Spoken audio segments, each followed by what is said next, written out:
What's up, everybody? I'm Rodney. I'm Jamal. This is Vince. And I'm Kaiser. And we are Under construction. All right, so this week we're going to just hop into it to our segment called What the Puck? Yeah. What the Puck? What the Puck? So this week, the Hurricanes swept away those New York Islanders, those nasty transplants.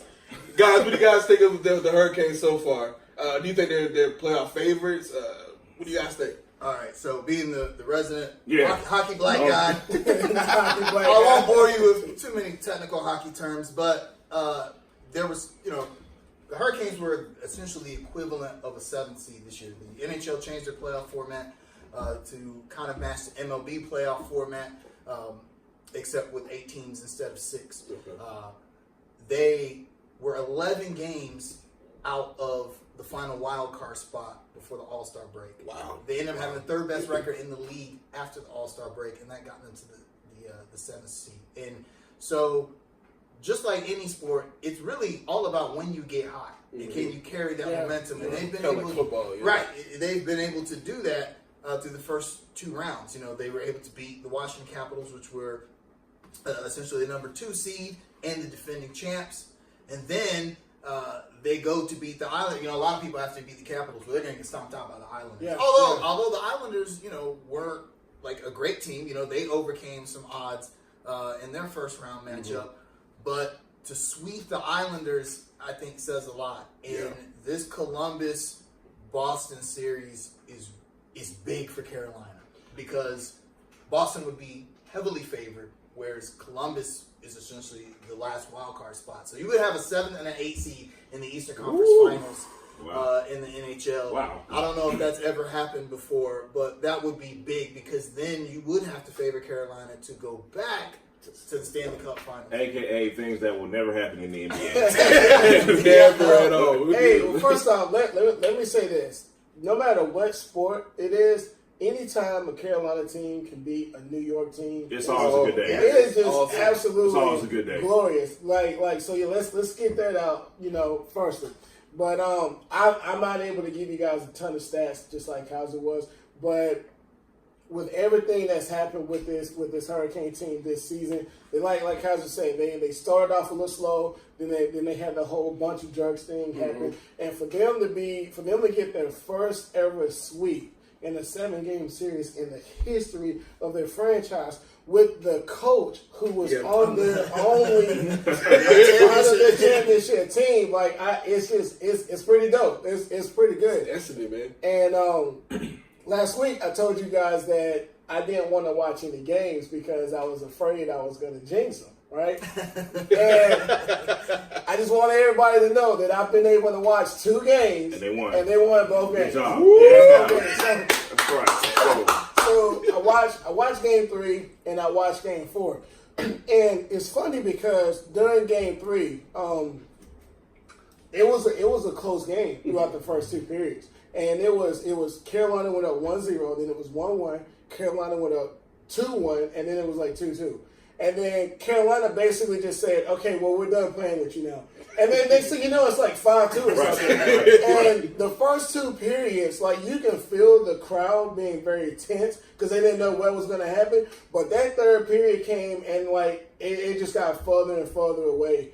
And I think they were up 4-2. There was about 1:23 left in the game, and they got what's the hockey equivalent of fast break? It's a break. They call it a breakout. Okay, breakout. Okay. So they got a breakout, and I'm sitting here thinking Buddy is just gonna take the puck and just kind of kill some clock. Nah, he wouldn't have scored. He wouldn't have scored. Islanders fans were mad at Aho from the Hurricanes because he scored an empty net goal after it was already 4-2. But that's you didn't want him to score the empty net goal. You should have stopped him. So the Hurricanes are kind of the Joel Embiid said something recently that I don't agree with. He said that essentially said that chemistry is overrated. Yeah. Teams like the Hurricanes disprove that. Mm-hmm. They are not nearly as talented as the team that won. The team that won the Cup in 2006. They had a future 5-time All-Star in Eric Stahl. They had a future All-Star goalie in Cam Moore. They had Rob Brennamore, 2-time Defenseman of the Year. They had a really talented team. Mm-hmm. This team doesn't really have as much talent as, even the Islanders, have more talent. Right. And they've been injured throughout the playoffs, but they just have that good chemistry. They're very aggressive. They have a sound defensive scheme. Rob Brennamore is doing an awesome job as a rookie head coach. Take note, James Borrego. But,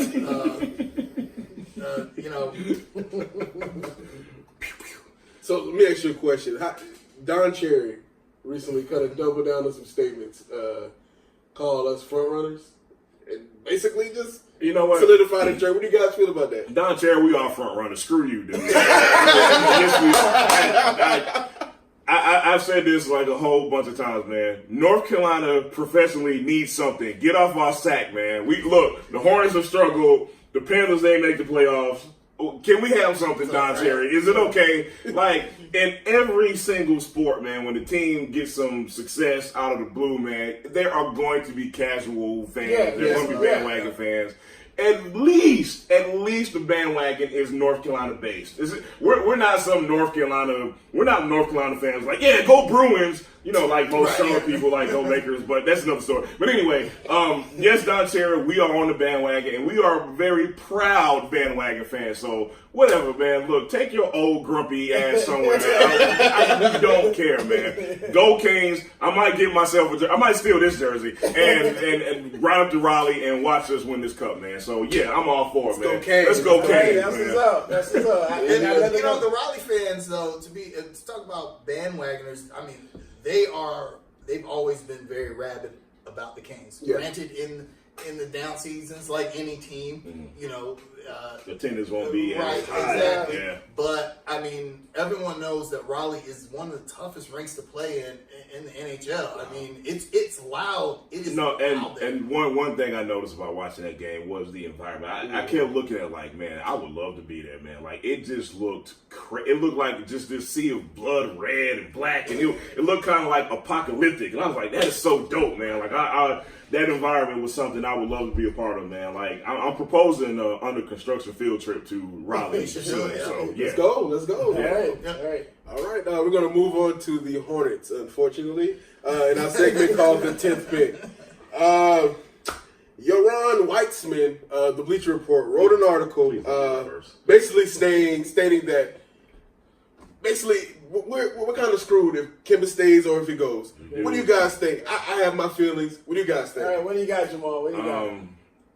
More Hornets gloom and doom. What a shock by national media. Listen, Mr. Whatever your name is, man. Conventional wisdom tells us that the Hornets would want to resign Kemba Walker. And here's why, man. The national guys don't, we always wonder whether they really pay attention to the Hornets or not. And the one thing that this article didn't really go in depth with is what happened towards the end of the season. True. With the young guys. And I think that is going to be probably a very valid selling point, but it's also probably going to be a very necessary selling point from Mitch Kupchak. Now, in regards to the article, they're screwed if they do, they're screwed if they don't. If I'm Mitch Kupchak and I'm Michael Jordan, I'm asking myself, what am I more screwed by doing? Am I more screwed by letting them go, or am I more screwed by signing them? Me personally, you're more screwed by letting them go. Now, granted, this might be fanboy UConn Hornets person talking. I will be the first to admit that. However, you take a look at what happens if you let Kemba Walker go and what happens to this already impatient, on edge fan base. That is not being talked about enough, man. You know what I mean? There are so many of our fans who like, man, let them go, start over, tank, blah, blah, blah. But how many of those fans are going to pay for tickets to go to games? Right. Yeah. And I've always said to people, you let them go and you're fake happy for them winning, whatever. But are you going to pay for tickets, and are we going to end up as the Seattle Hornets? Because that's there's something to think about. No, Mike, I don't think that's what happened. I doubt they leave. No, I look, it's I'm not saying it will happen. I'm just saying I don't want that to be. I don't want it to be a possibility. I don't even want to hear anybody talk about it on First Take. Yeah. Right. And the thing is, as a fan, I don't want to go to games with a half-empty arena every single game, man. Yeah. And more importantly, back to basketball stuff, back to those young guys. I find it interesting that the Hornets are doing this little off-season marketing thing where it's Kemba and the Avengers being the young guys, because they know that has to be the selling point. Yeah. Last point I'm going to make is these articles like this are always going to be gloom and doom because they want clicks and they want people to jump on board the narrative. But I said this in the previous episode, and I'm going to say this again, man. We will know more about the state of Kemba Walker and the state of this team around draft time. Yeah. There are a lot of crazy things that happen around draft time. Mitch Kupchak, I have faith that he will work his magic and work something out that will make it more attractive for Kemba, and we can stop looking at gloom and doom articles from Bleacher Report. Okay, so I kind of agree with the article.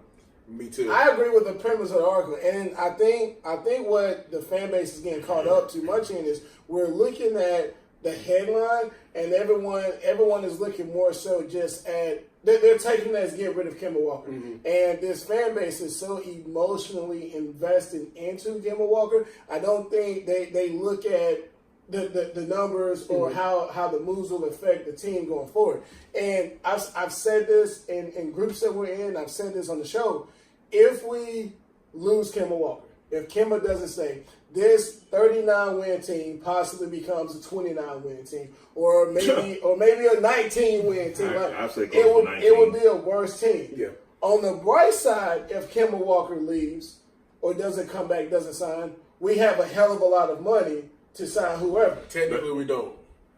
Okay, which will bring me to the flip side of that argument. If we sign Kemba Walker to that supermax contract or whatever the max amount is, whether it's 190 or 221, because Charlotte has to roll out the Brinks truck for him. If we sign him, we now pigeonhole ourselves into really not bringing anybody else in. But how much? Because now nobody wants to hear this, but here's a fact though. Not the season coming up, but next season, you got a whole bunch of money coming off the books. That makes it a lot better than the situation we're in now. But how patient or impatient is Kemba Walker, the fan base, the management, whatever? Okay. Are we looking at this like, man, we just need to wait one more season to get these bad deals? Let me ask you this. You're Kemba Walker. You've been here, eight seasons? You've been there 8 seasons. You've gone to the playoffs twice. You've been on the infamous 7-59 season. You haven't made the playoffs in 3 years. You're due for a huge payday. Right. You want to win now. Of course. You will be 30 next year. How do you receive your boss telling you, hey, bro, I need you to deal with this losing for 1 or 2 more seasons? But here's another thing. Like, keep in mind, I'm not saying this is some kind of, I'm not saying this is a major selling point, but keep in mind, man, we were 1 game out of the playoffs last year. And here's another thing. Here's another selling point I would make. We're 1 game out of the playoffs last year, right? And I want y'all to really think about this. From Indiana down, like the top 5, and then there's everybody else. Orlando, Detroit, us, Miami, Brooklyn. Is there really a lot of separation between us and those teams? Not at all. You know what I mean? And I hate to sound like a broken record, but again, I just cannot stop thinking about the end of last year and those young guys. It's just like, yeah, the numbers don't look good at all. It's like, man, I'm like approaching luxury tax. But at the same time, man, it's just like one little tweak of this roster could mean us being 9th seed all the way up to 6 or 5 next year. Let me ask you this, and I know me and Jamal are kind of still in this conversation. And I'm going to shut up now. Let me ask you this. Considering what happened towards the end of the season last year, do you think if Kemba Walker comes back, do you think Borrego starts those young guys at the beginning of the season? He has to. He has to. If he likes being a head coach in the NBA, he will start those guys. Keep Batum coming off that bench. And Cody's supposed to come back, but honestly, I would experiment more with Frank as the 5, and just to kind of open things up a little more.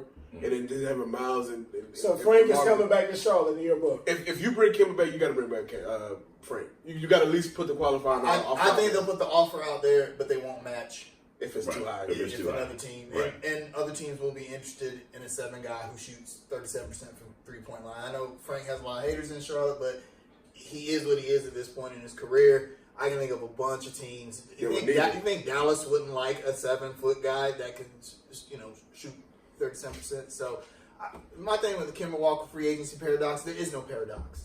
You have to sign Kemba Walker. Yeah. So there's a stat. Those of you who follow me in the Hornets group know that I love to tout. I call it the 4% rule. If you look at all the first round draft picks, and we'll go back to the point at which Jordan took over the Hornets / Bobcats. Right. So going back almost 10 years now. If you look at all of the first round draft picks, only 5% of them have ever made one All-Star game. Right. Yeah. Only 4% of them. That's a low number. Yeah, that's a low number. Very low. Only 4% have ever made an All-NBA team, and only 3% have done both of those. Right. Kemba Walker could be a 3%er. Right now, he's a 5%er. Right. And he's made multiple. 5%. He's made multiple All-Star games. You cannot replace him. Right. You cannot. It could be another. And I know we have a lot of faith in, Miles Bridges, Devontae Graham, Dwayne Bacon. They're going to be really good NBA players, but you're just not going to get another Kemba Walker. Right. No. You're just not. And the crux of the issue is if we don't resign Kemba, okay, so we might have some extra cap space, but who's going to come play for us? There's nobody to play with unless Bacon or Bridges has an all-star season, which I don't foresee. So I think you have to keep Kemba Walker, and I don't think that Kemba Walker's been a leader his entire career as a basketball player, going all the way back to high school. Okay. I don't see him saying, I want to win so bad to where I'm willing to ride LeBron or KD's coattails, especially since realistically, he would probably be, although he shouldn't be, but he would be the second choice to someone like, say, Kyrie. Right. If a team can't get Kyrie, well, then they're going to go over Kemba. That's not going to sit well with Kemba Walker. And what goes back, Plan B. Right, yeah. right. What goes back to what I said before, like they're like free agency this summer is not going to center around him. Now, for our fan base, it is, but as far as the league goes, like. I've always believed Kyrie Irving is going to be the key for free agency. Like everybody's going to wait to see what he does first.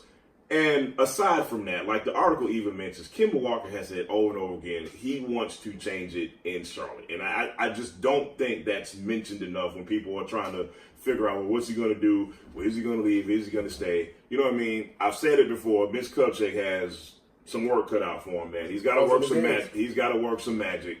But as far as us being screwed, man, I just don't believe it is as gloom and doom as people say. The numbers don't, the financial numbers don't look great. But on the basketball court, I just don't think it's as gloom and doom as people think it is. Well, now let me ask you guys this, because we're starting to talk about financials now.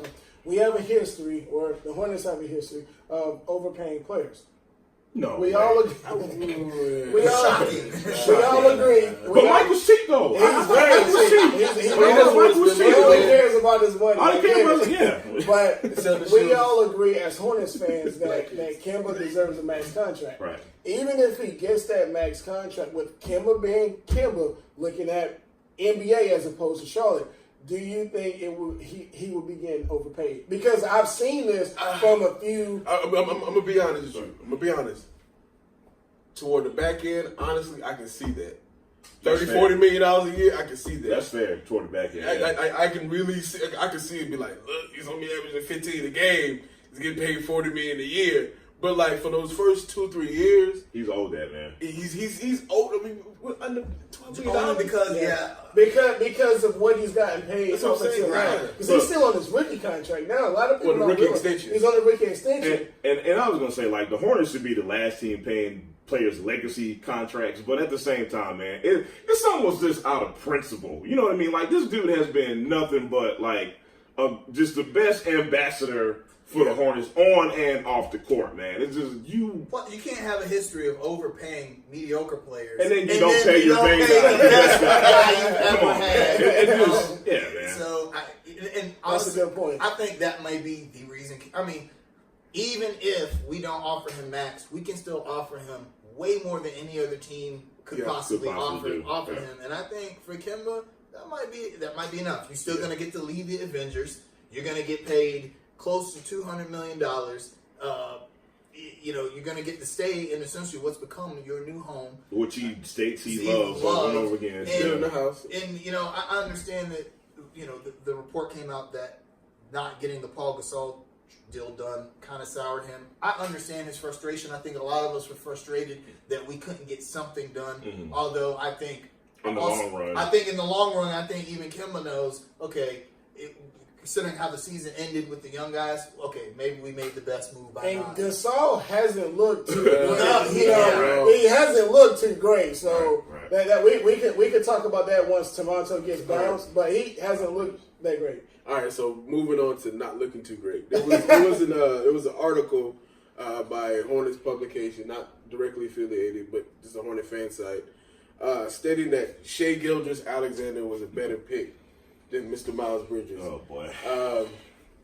I have my thoughts on the opinion. Do you guys have an opinion on that? What do you guys think?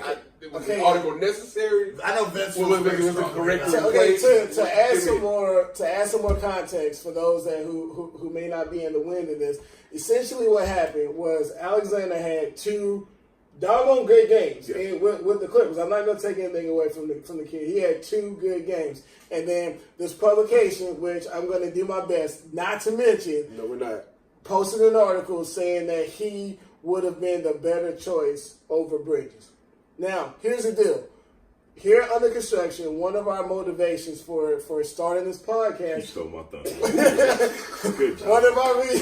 one of our reasons for starting this podcast is because we don't feel like the Charlotte-based media justifies what we feel like they should be doing in regards to the Hornets, in regards to the Panthers, and what's going on in the show and all that good stuff. So we wanted to bring that extra perspective that others can relate to.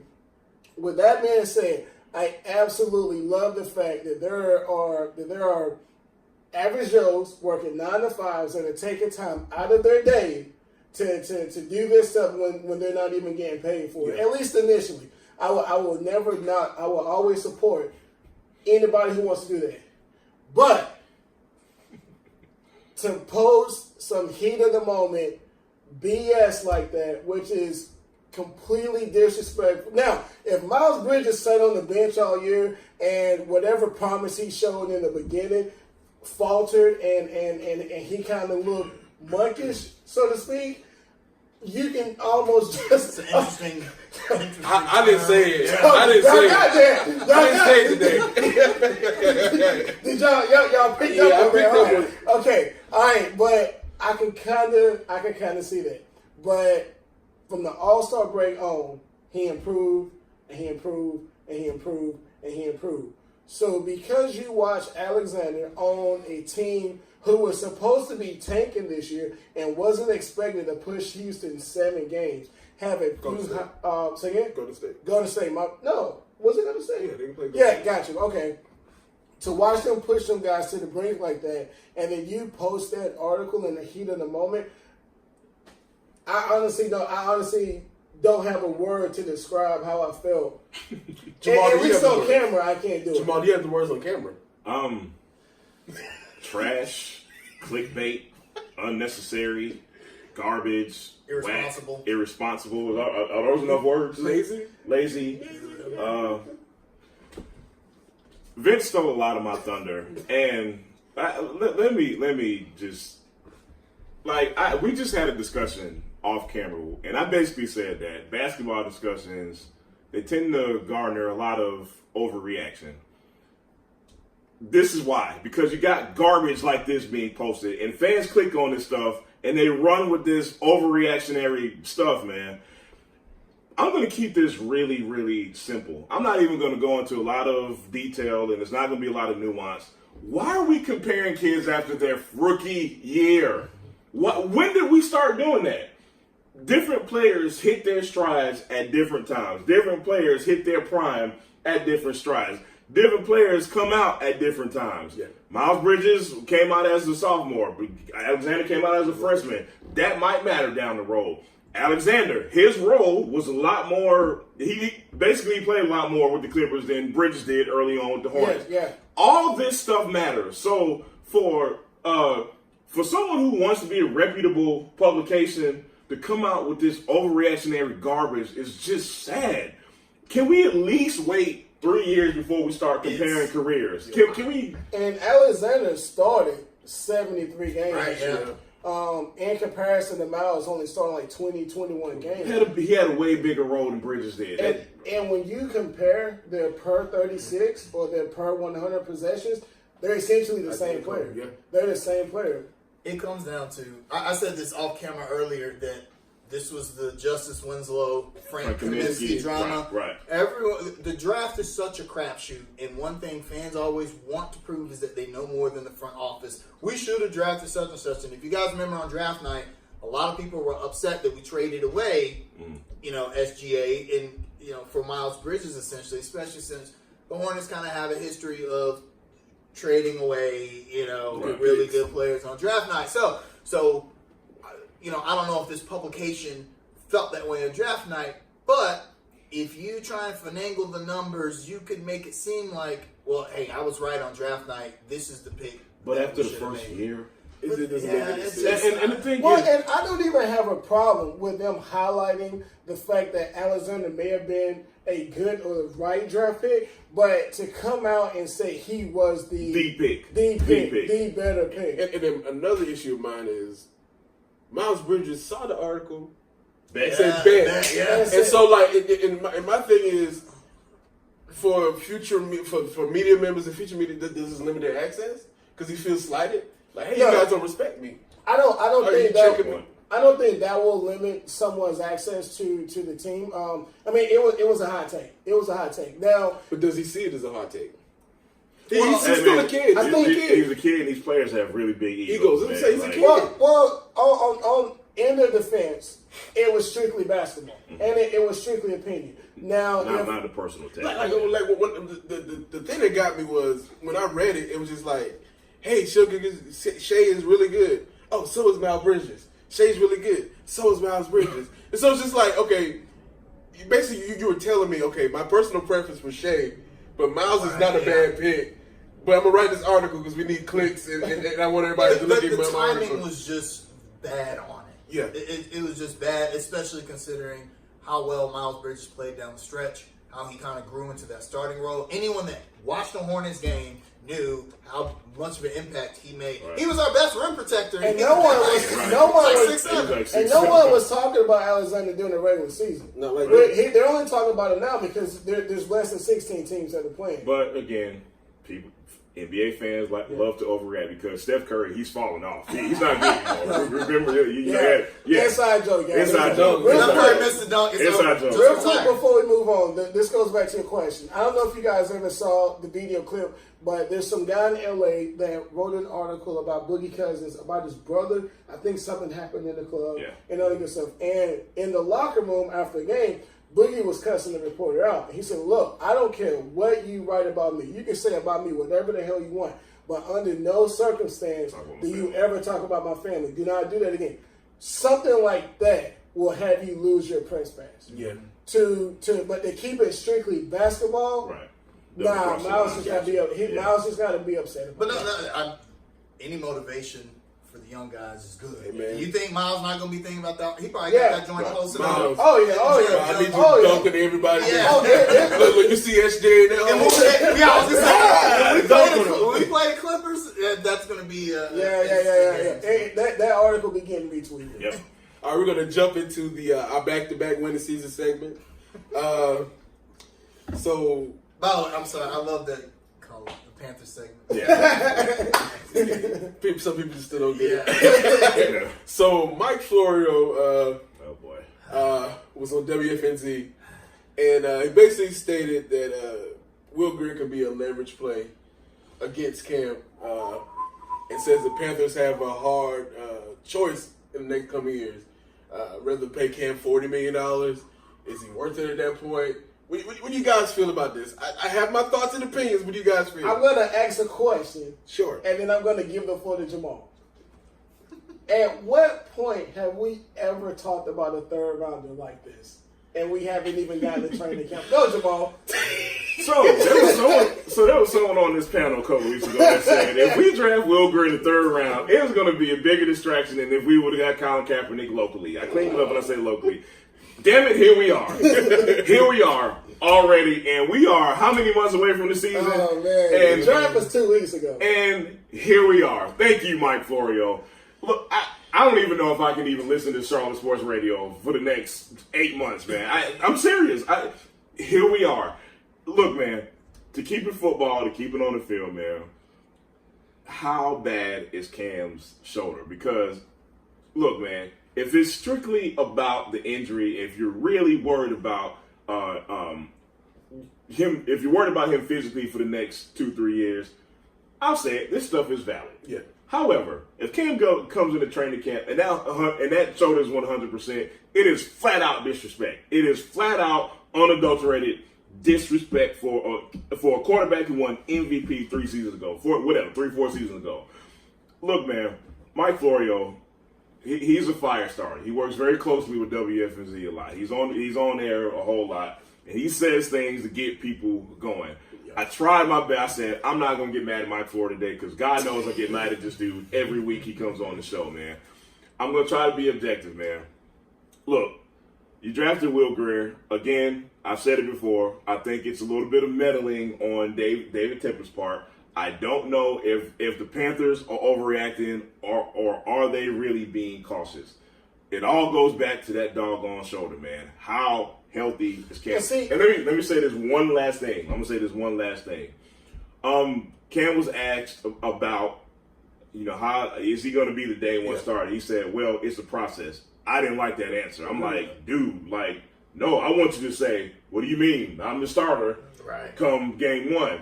But he said, "We'll see. It's a process." So I hate to say it, man, but even Mike Florio has some validity when your quarterback is talking like that. So. And here's why I don't give it much validity. Because if Cam Newton's shoulder is still of any concern, to no matter what degree, I have always said that we need to give him the Andrew Luck treatment, and we need to sit him for. I said that before the season was even over with. So bench him for a year, run with your backup, or pick up a quarterback in free agency. Now, here's another deal.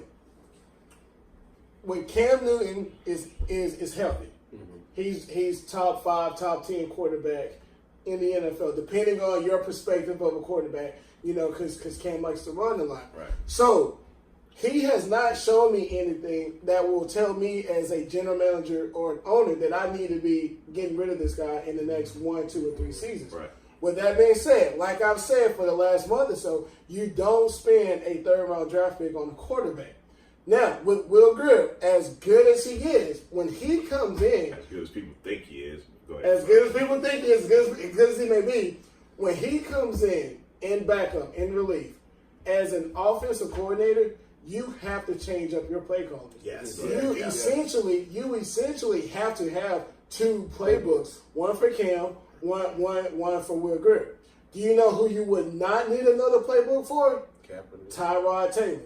You would not need another playbook for Colin Kaepernick. And so they could have easily brought in now. And I've always said I didn't want Carolina to bring in Colin Kaepernick. We'd have to talk about that another day. But they have similar skill sets, just like Cam Newton. So again, I don't know what's going on in management.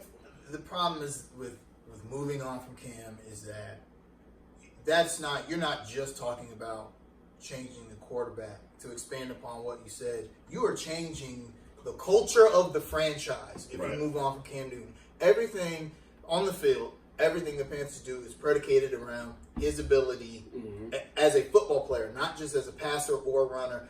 The defenses are staying up all night trying to account for Cam Newton. There's definitely going to be no QB spot for Will Greer. Yeah, exactly. So you have to change that. It changes the way we run the ball. All them, Chris McCaffrey had a beastly season last year. Yeah, And they had to pay so much attention. because they have to Right. pay so much attention to Cam Newton. That's gone. You change everything. That Cam Newton is the face of the franchise. He is the franchise. He is. So if you move on from Cam, then it's essentially, you might as well be saying, okay, we're going to rebuild. And honestly, I feel like the Panthers' core is too solid right now to go to rebuild. I like what they did on defense. I love the Burns draft pick. Yeah. I like that they re-signed Eric Reed. Yeah. And we've said this before on camera.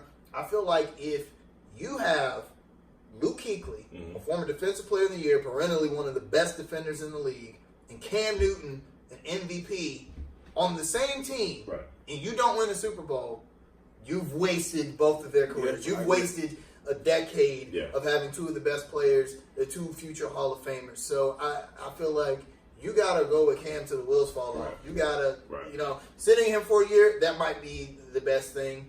But as far as, should we move on? Especially if you're going to move on, you're not going to move on to Will Greer. Let's be Right. honest. Right. And that goes, to me, this whole Will Greer thing was like kind of perplexing. I heard Marty Herney on, I think it was on WFNZ, saying that he was the no-brainer pick at 100. I'm like, if I understand the need for the backup quarterback position. The veteran would have been the better need. But if you really felt as though Cam in the future wasn't ready, why not just wait 2 years, next year to 2? Exactly, because he still has 2 years, yeah. And why not wait for Trevor Lawrence? Like, in 2 years, Trevor Lawrence will be draftable, the best prospect, and then Cam is a free agent. You don't have to worry about cutting him or anything like that. It's just some things don't make sense to And me. if we bench Cam Newton if we bench Cam Newton all year next year, and let's say we keep the backups, we play with the backups, they look good in spots, but we're not winning 6-7 games. Who is the number one quarterback going into next year? Tua Tagovailoa. Look, I have a question that nobody has asked, man. It's one game. The game was pretty meaningless. However, New Orleans Saints starters were in the game, and they were playing to win. What about Kyle Allen? Yeah. Nobody has. Because listen, man, I mentally checked out for about. We all did. We all We were checked did. out, and I was just like, I whatever. checked out the first quarter of the Pittsburgh game. Right. Yeah. But I watched this kid, and I'm looking at this kid playing against the New Orleans Saints starters, okay? Mm-hmm. I'm watching this kid make some very accurate downfield throws. Mm-hmm. And all of a sudden, nobody wants to talk about the kid anymore. And I just wonder why. Like, look, man, another part of me was like, I don't want to get the Matt Moore syndrome. Like, you saw Matt Moore have a couple of games. Like, oh my God. Like, how come nobody's mentioned him? But from what I saw out of Kyle Allen for 3.5 quarters, man, I'm just like, you sure you don't want to give this kid a shot other than spend your 3rd round pick on somebody who's unproven? But this was something I want And to the throw out kid out of NC State, the quarterback out of Philly. Finley. I think would have been a better pickup than Greer. I agree. I totally agree. agree. For what I saw, He I was agree. still available I mean, in the later rounds. I agree. A lot of them quarterbacks can't be Clemson, but Plus, he's pretty good. I think one of the things that got underrated this season was North Turner's offense. Yeah. It started off great, Yeah. and we were all praising it. And then after Right. the Pittsburgh game, it was kind of went downhill. Although I feel like the defense was the biggest culprit, but that's another discussion. And a lot of that resting on Cam's shoulder, Yeah. exactly. So, but I feel like you got an offense like the one that North Turner runs, and I think you could plug a guy like Kyle Allen in there. Yeah. He knows the offense very well. Yeah. I think he's got the leg up on Will Greer coming into the season. Right. I would prefer to see him at least get the shot. Yeah. If they say, okay, we're going to rest Cam Newton, Right. or Cam's just not ready to go. Right. Well, hey, he came out, he played a hell of a game against the Saints. We won that game. Give the guy a shot. Yeah. I hope it's not a thing where, hey, we went all in on Will Greer in the 3rd round, so Right. so let's. Yo, that's gonna be so trash. All right, so Cam's kickball tournament is this Friday. Yeah. Thoughts and opinion. I'm gonna be there. I'm gonna be kicking it with Cam, dabbing. I heard it's really, really competitive. Like I It saw is. some video of Kemba, like he was ready to It fight. is. Yeah, we have a very competitive kickball player. Pull up, Cam. Pull up, Cam. I played in the kickball tournament last year. I'll be playing again this year with a group of veterans. Shout outs to Veterans Bridge Home. And, by being a veteran affiliated with those guys, we don't have to pay. So for people who don't know, in order to get in that tournament, it's a $5,000 entry fee. Jeez. Guess who ain't got $5,000, But a lot of those teams actually do get sponsored. Okay. And one thing I'll say, I did it. I was a part of it last year. I didn't know what to expect, but it was a good event. There's going to be a ton of football players out there. There'll be some basketball players, some local media personalities. There'll be other media personalities from around the country, and it'll be dope. And for you guys speaking on the competitive part, T.O. played last year. Wow. And T.O. was out there playing as if it was a Super Bowl. Like, Ain't mad at it. T.O. has one gear. And on 3 separate occasions, T.O. was in the outfield. And somebody kicked the ball and then went foul, like into the crowd, into the stands. Yeah, T.O. went and got that ball. and there's a wall, because we were at Memorial Stadium. So there's a wall right there eventually. And T.O. 80 miles an hour, gone. And he caught it, and everybody's like, "Oh my God, he's gonna run into the wall!" Like, it's a concrete wall, there's no padding. And he caught it, he avoided and whatnot. And so the competition is high. And I don't know if you guys remember Jamal Anderson. He used to play running back for the Falcons. Right. But when we played last year, we played this one game, and this one team they beat us pretty good. And I got to talking smack with the other team. And the whole time, this little short, stocky dude is just grilling me, and we're going back and forth. And I'm like, that dude looks familiar. But I couldn't think who he was. So I'm constantly jaw jacking back and forth. And then after the game, I got my bags, I'm leaving, and then I was like, oh snap. That was Jamal Anderson. And I just remembered it was him. So I went and I caught up with him. I was like, hey, man, it was just all kickball, da-da-da-da-da. And he turned out to be a real cool dude. We talked for about 20, 30 minutes or whatnot.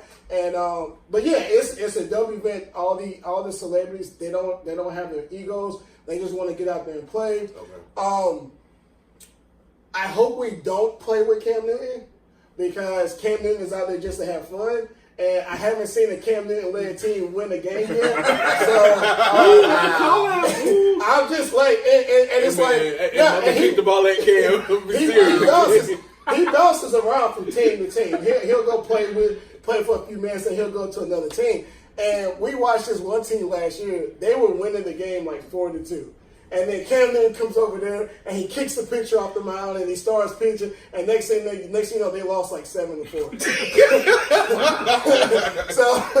So yeah, I mean, but all in all, we'll need Cam. it's a dope event.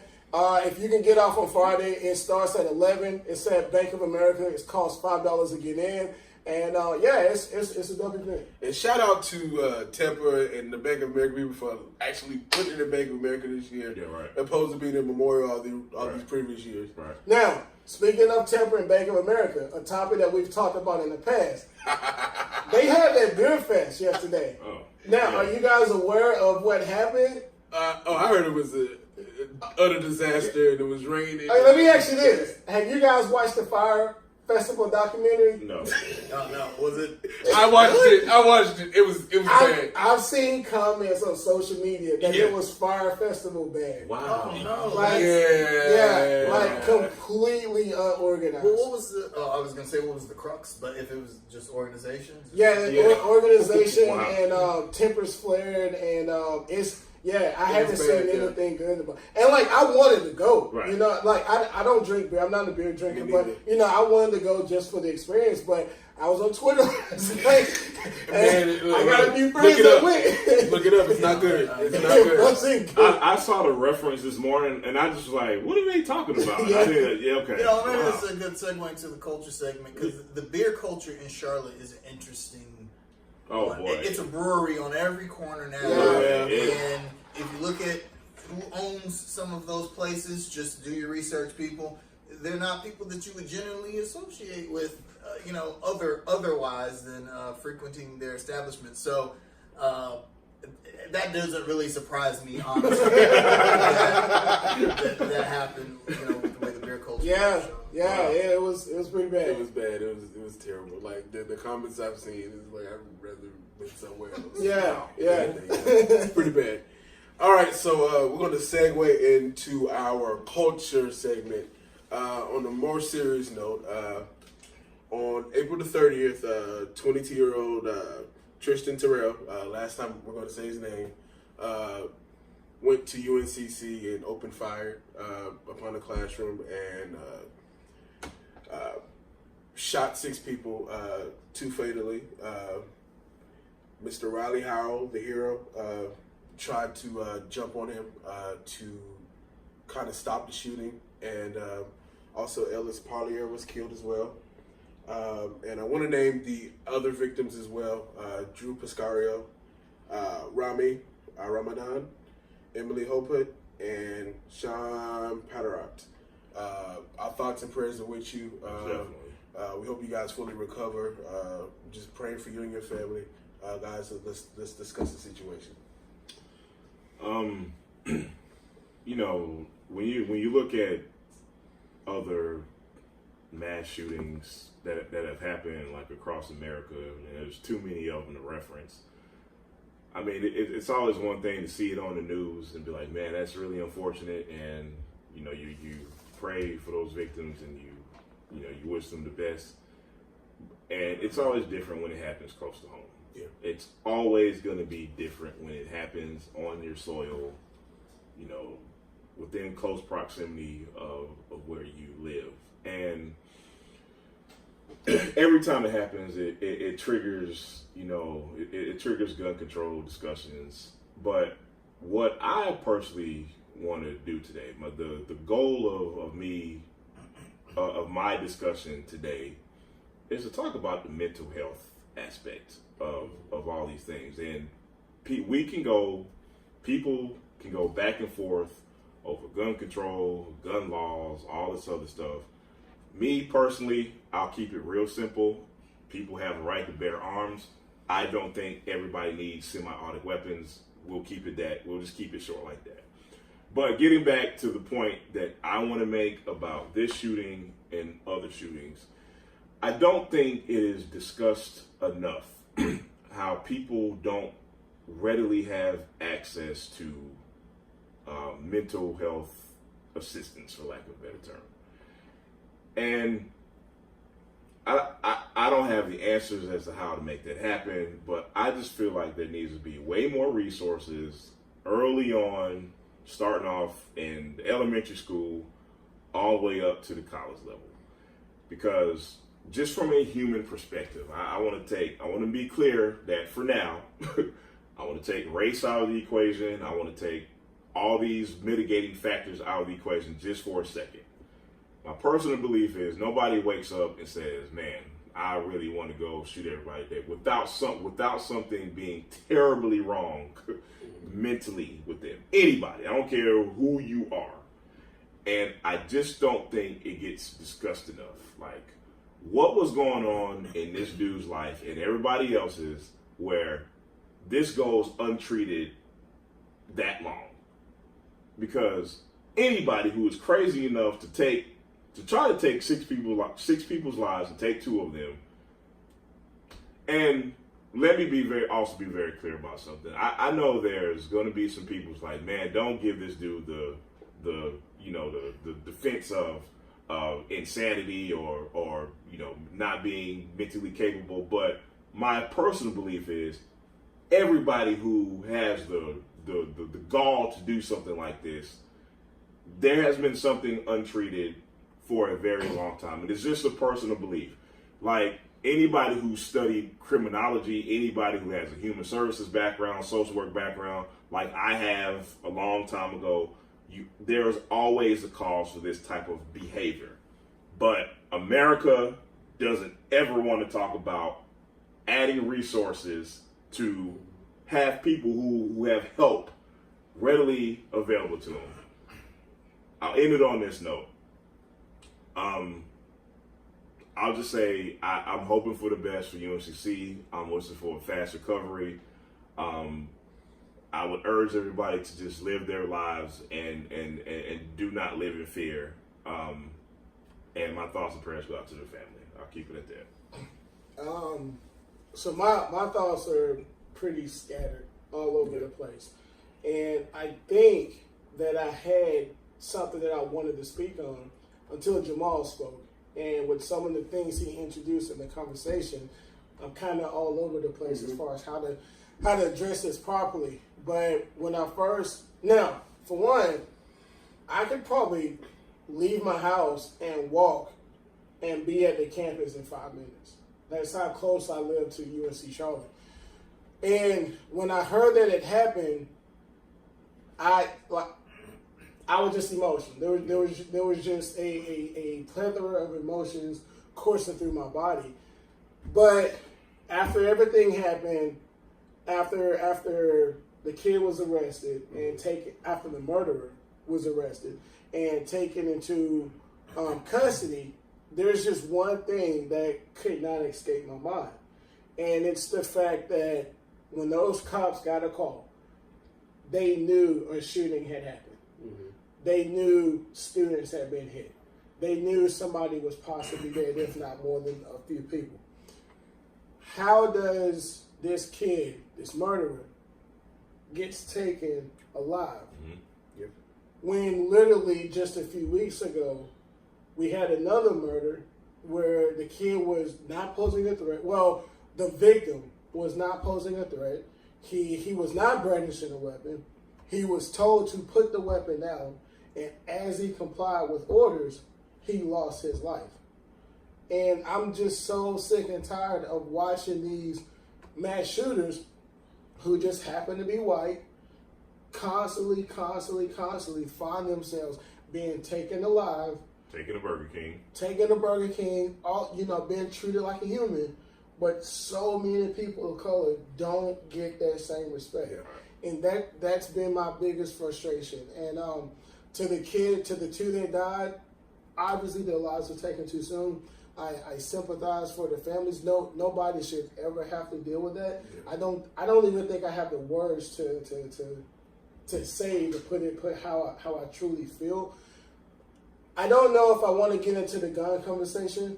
I acknowledge that this country has a gun problem, and until the people in power address it, it's just going to keep happening. Right. It's just going to keep happening. And I'm not going to hijack the conversation, but I just want to say, man, less talk and more action. Absolutely. Yeah. Because it's like this is a cycle. Shooting happens. Thoughts and prayers. Thoughts and prayers. Yep. We're sad. Yep. Family forgives. Repeat. Yep. It's when is the action coming? And and I think this will probably actually get into the gun conversation, but I made a post on my Facebook a few weeks ago. I don't know if you guys saw it, but there was a woman who was tragically killed in an Uber accident. She got into a car in Colombia. She got into a car who she thought was an Uber driver, and sadly she ended up being killed. Less than a month goes by, and the state of South Carolina passes new legislation that all Uber and Lyft drivers now have to have identified decals on their cars. This country is dealing with a measles outbreak right now. So there are some school districts that are now passing laws that if your kids are unvaccinated, they can't come to school. So we're having immediate change in response to things that are happening. But for whatever reason, this country refuses to make new laws when there's gun-related incidents. Man, and I have my theories on why. Yeah. We'll save it for another day. It's such this whole thing is such a nuanced discussion from the gun control aspect, gun culture in the United States, mental health issues in the United States. So I'll take it in a different direction. I want to talk about Riley Howell. And not just him, but we've started to see an uptick of people in these situations saying, hey, I'm not just gonna lie down. Right. Yeah. I'm gonna go down fighting, and I'm gonna and he's part of the reason why more people were not killed Yeah. or injured. Right. I think in the past when we saw mass shootings in from people that described the last mosque shooting, they were so in shock. Really they were just waiting around hoping to not get killed. Right. I don't think mass shootings are so commonplace now to where when one starts to happen, people start to take action. So, I think a lot of people were upset over UNCC making the statement about fight, run, hide. Yeah. And I agree with that statement. Me too. You fight if you got no other choice. You fight, you run, you hide. I just think that it's upsetting that they even have to make that statement. Yeah. Nowadays, I think part of the reason why there's no action that's being done is because we all look for the answer. Solution. Right. There is no the answer. Right. There's a series of answers. Right. Tough discussions that we have to have about gun culture in the United States and the Second Amendment and mental health. We have to talk about all of those things and then try and come up with a slew of solutions rather than just say, well, hey, there's no one answer, so thoughts and prayers. And then another crazy thing to me is like, I'm a little bit younger than you guys, so like, you guys probably were in high school, just getting out of high school and the Columbine stuff happened and stuff like that. I was in elementary, middle school, and so like, my generation we became like the lockdown generation, and so we had active shooter drills and stuff like that. That shouldn't be commonplace in schools. Agreed. Never ever should be commonplace. Like, they're proposing laws right now to give teachers weapons in school. Like, Florida has passed them. that's what I'm saying. That's not going to solve the issue to me. Like, hey, more guns for you. But look, man, I hate to say it, but when you have a country that has been founded on violence, that has heavily funded violence, the only way they see fit to fight violence is more violence, and thus here's a cycle all over again, man. It's sad to think about. Man. And then one other thing that kind of pissed me off about this whole situation. A young man who's a rapper was supposed to have a concert there that night, and they kept throwing his name in there. Waka Flocka Flame was supposed to have a concert tonight. I understand when he came here a few years ago, he had an incident with a shooting, but that was totally irresponsible to me to even mention his name. It's so lazy and stupid and easy. No. Rapper. It wasn't irresponsible. It wasn't lazy. It wasn't stupid. It was intentional. Yeah.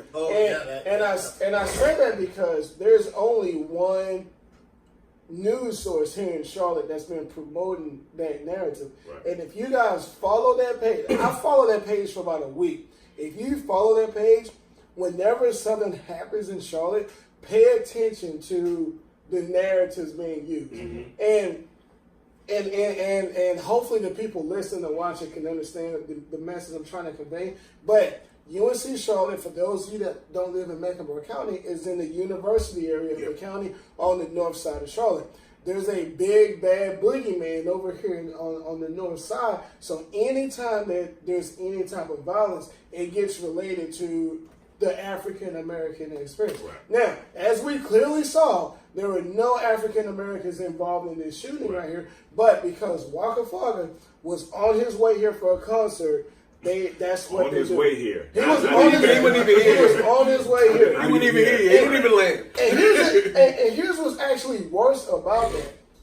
I didn't even know Waka Flocka was supposed to be. Yeah. I saw that and I was like, Walker was like, what does that have to do with anything? That's what I'm saying. Like, he wasn't even here. It's a somber reminder that we live in North Carolina. Yeah. And some things never change about living in the South. Yeah. That's one of them. What's a way we can, tie this into, the negatives of the African American demographic here in Charlotte. Oh, there you go. Yeah. Disclaimer: anything south of Virginia is the South. Just so you guys know. Charlotte's East Coast, but like Everything else in North Carolina is the South. It's weird. Yeah. It is. We're confused when it comes to that I topic. don't know. South is South, man. Charlotte- The country people, man. I'm telling you. Sure, I mean, But people who live in Florida will say that North Carolina isn't the South. It's really all about where you are. Yeah. And then you take someone like Jamal, who's drawn more to East Coast music. He may not like the fact that I mean, if you ever been to Mississippi, Louisiana, or Alabama, or even Georgia, those places feel so different than Charlotte. than even Gastonia. Yeah. You know, I mean, I was stationed in Biloxi, Mississippi for 4 months on a TDY, and it was like a culture shock. It was like, where am I at? I mean, if you think about it, it's like 2 or 3 Souths. Like That's Texas, true. Yeah, Texas is a land of its own. Yeah. Florida's a land of its own. Like that whole Florida's definitely a land of its own. Trust me. Carolinas and Virginia is different. Yeah. I mean, we have some characteristics. We put peanuts in our Coca-Cola and all that other stuff. we do. Boy, yeah, people do. Yeah, boy, That sounds like a Charleston thing. no. That's another Carolina. No. That's the low country stuff. That ain't. I'm telling you, look. As Black Panther says, we don't do that. I'm telling you, you go this way, or this way, north, south, east, or west. They put peanuts in their Coca-Cola. I'm telling you. All right, we'll have to dig a little bit more. Moving on. Moving on. But moving on. It's kind of related to the UNCC issue. Charlotte has had a spike in its murder rate. At this point last year, we had 15, 16 murders. This year, as of Friday, I don't think any more has happened. I don't know. No, there was just one last night. 48 now. 49. 49 now. 49. We're at 49 murders in Charlotte. I posed a question on my Facebook, and I posed a question to you guys. What is your thoughts and opinions on why this is happening? This is. Oh, go ahead. I'm sorry.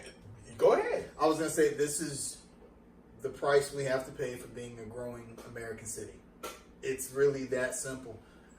Charlotte is now a city of transplants. It's funny when you meet someone that's actually from Charlotte. It's like, oh, snap, you from Charlotte. The company I work for now, I am literally the only person out of about 300 people in that building that is from Charlotte. Wow. So it's a city of transplants, and unfortunately, you get the negativity from other cities, especially these large northern metropolitan areas. Baltimore, the tri-state area. It all comes down here, and that's just the price that we are currently paying. I don't think it's a culture thing. I don't think that it's gonna drastically drop. I think as Charlotte gets bigger, we're going to get more big city problems. We already see how the traffic is now. Our transit systems can't keep up. We already see what's happening with housing and gentrification, how expensive it is to live in Charlotte, and now it's just starting to permeate to other, aspects of social culture here in Charlotte. Yeah. One of those being, violence, Right. Especially as gentrification, starts to uptick in Charlotte. You start to have these sections of the city. Moving to other. Yeah, they've got to go somewhere. Yeah, somewhere, right. And and unfortunately, the negative elements move with them, and I just think that's just the price that we're paying in Charlotte. So. I honestly don't have an answer. I get the whole transplant city narrative, but we're not the fastest growing city in the country right now. But I'm not seeing this getting played from the other big cities that are growing as well. I don't know if it's just a natural evolution of us moving together as a society. I don't have an answer. I just know that it's pretty doggone bad, and it's very interesting that this is happening now because McFadden, who is help me out? What's his title? Sheriff. Sheriff. Chief. Police, no sheriff. No, he's sheriff. He's sheriff. I'm sorry. Putneys. This is his second stint as a sheriff. When he was here the first time, crime dropped Well, the murder rate dropped literally every year when he was here sheriff, and a lot of people attribute that to because he would actually get out into the community. Every time that there was a murder, whether it was 3 in the afternoon or 3 in the morning, he would go to the murder scene. And for whatever reason, whatever it is that he did, the murder rate dropped each and every year. So to see it spiking now in his first year back in office, I just think it's very, very interesting that that's happening. But I don't have an answer. I have no idea.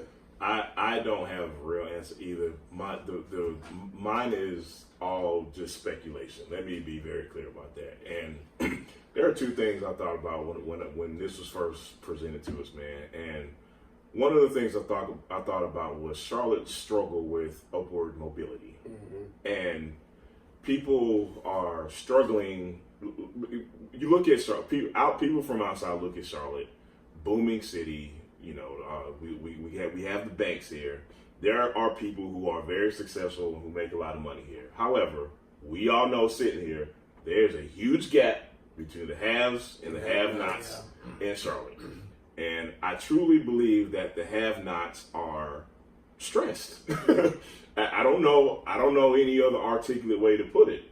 When you put the stress of, I can't pay my rent, I can't find a job, this is slow, I don't know how I'm going to pay my bills, I don't know how I'm going to eat, I don't know what's going to happen the next day to me.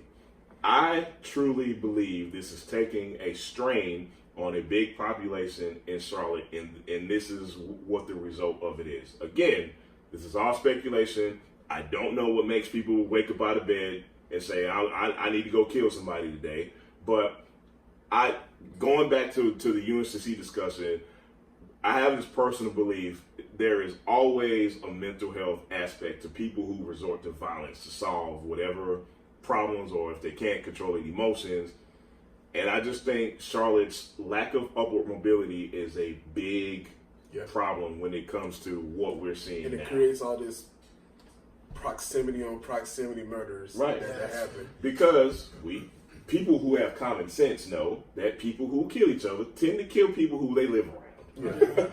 So don't get me started on this. You know where I'm going with this. So this black on black crime BS is just that, because again, wherever you live around is who you tend to affect. And it's important to note that sometimes numbers lie.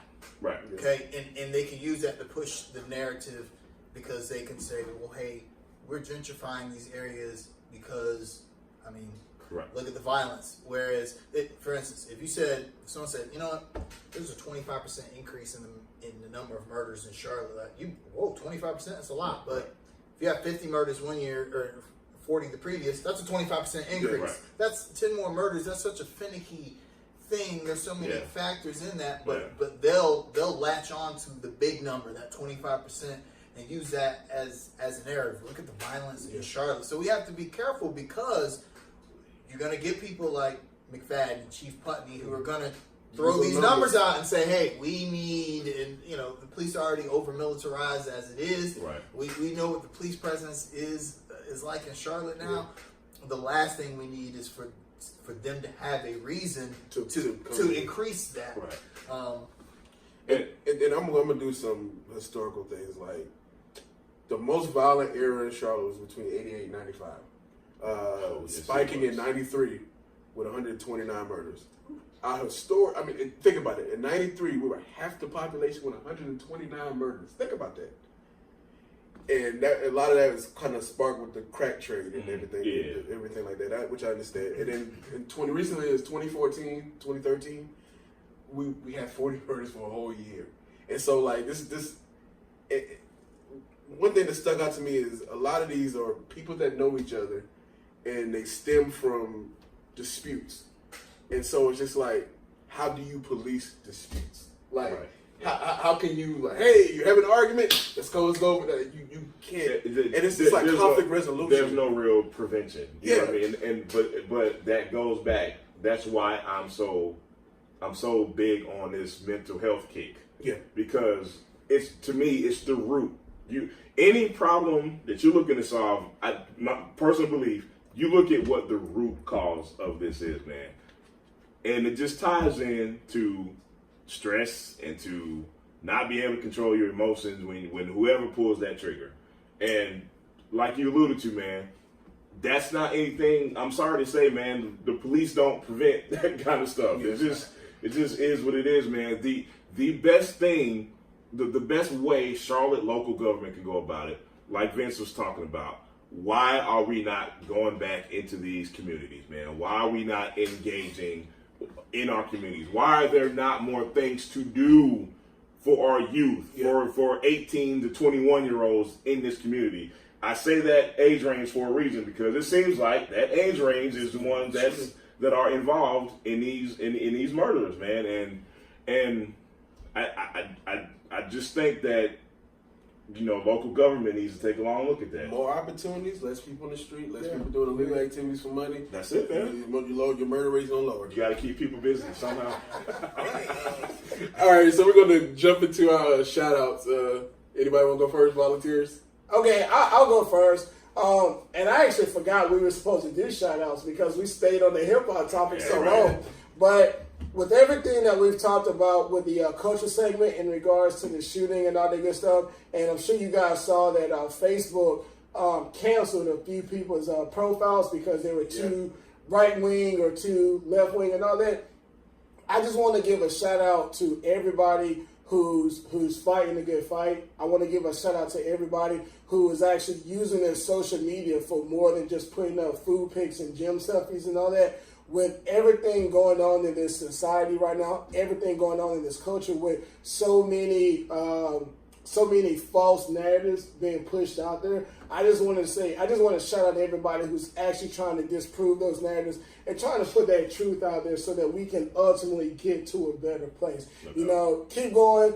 It sucks. I know there's a lot pushing against you, but just know that some people out there do acknowledge what it is that you're doing, and just keep going. No doubt. Unfortunately, man, I have some rest in pieces I need to say, man. Rest in peace to Dub C family, Ebony Moore. Just really tired of logging on Facebook and seeing someone that suddenly passed away, man. Rest in peace once again to the victims at UNCC Charlotte. Again, you know, this is an ongoing thing, an ongoing discussion. Hopefully it will be ongoing action. Other than that, on a positive note, shout out to the Jetta team, A-King and Justice, the Off the Wall crew, great event last night. Shout out to Sean Allison, who is very heavy in promoting Charlotte events, and keep up the good work, and go Canes. I want to give my shout out to the Charlotte community, Charlotte Strong. We're here to support you. Shout out to one of my friends from back in the day, Brad. He got married a week and a half ago. Shout out to you and your beautiful wife. And that's it. That's all I got. Mine is like completely in left field, but it's something that I've been thinking about. I want to shout out the Black horror movie renaissance that has been happening over like the last 2 years. Ma is coming out soon. The trailer for that looks great. I finally got around to watching the first Purge. It is a black horror movie. I didn't really realize that, but it is. Okay. It is. You know, I watched it. I was like, oh, this is so. That, you know, we just had a polarizing movie, but at least, you know, we don't have to. We have moved on from the dregs of Vampire in Brooklyn and Death by Temptation to really get some like really good, you know, because to be black in America is a horror experience on all its own. So it's great that we're finally getting some good movies there. No doubt. No doubt. Right. So you don't like the Tyler Perry movies, the Boo? What do you Boo? Yeah, you didn't like Acrimony? I know what we're talking about next week. No. But hey, appreciate y'all for watching, and we'll get at y'all next week, all right?